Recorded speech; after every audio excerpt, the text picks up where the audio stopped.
경제 소식꾼입니다. 중국의 대형 부동산 개발업체에 또 채무 불이행이 발생했습니다. 중국 부동산 시공능력평가 27위의 대형 부동산 개발 기업인 자자오에는 만기가 돌아온 채권의 원금 4억 달러, 이자 1293만 달러를 상환하지 못했다고 밝혔습니다. 자자오의 전체 달러 채권 규모는 14조 원 규모로 이 규모는 헝다에 이어 두 번째로 큰 것으로 알려져 있는데요. 연쇄적인 채무 불이행이 발생할지 모른다는 불안감이 커지고 있습니다. 기업이 만기 때 채무를 상환하지 못하게 되면 채권자들은 아직 만기가 도래하지 않은 채권의 상환을 요구할 수 있게 됩니다. 즉, 이번 채무 불이행이 연쇄적인 채무 독촉으로 이어질 수도 있고, 그렇게 되면 기업은 사실상 부도에 직면할 수밖에 없다는 의미입니다. 현재 중국 내 대부분의 부동산 업체는 비슷한 상황입니다.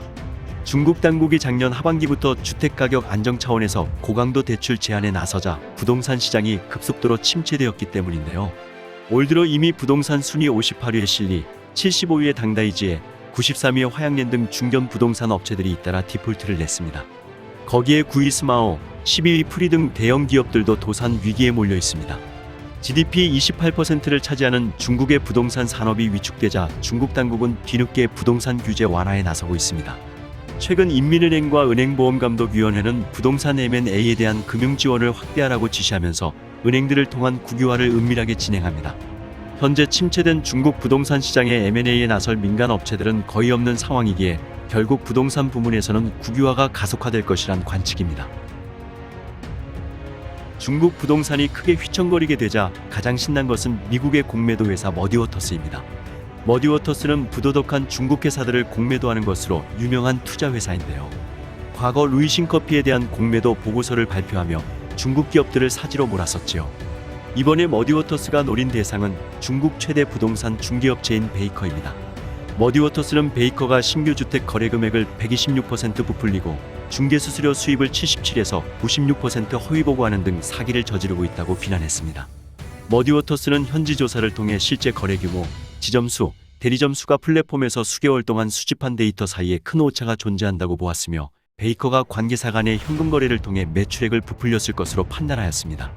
물론 베이커는 머디워터스의 공매도 보고서에 많은 오류와 근거 없는 진술을 담고 있다고 반박했지만 이미 시장은 모든 걸 알고 있다는 듯 베이커의 주가는 올해 들어서만 70% 넘게 하락한 상황입니다.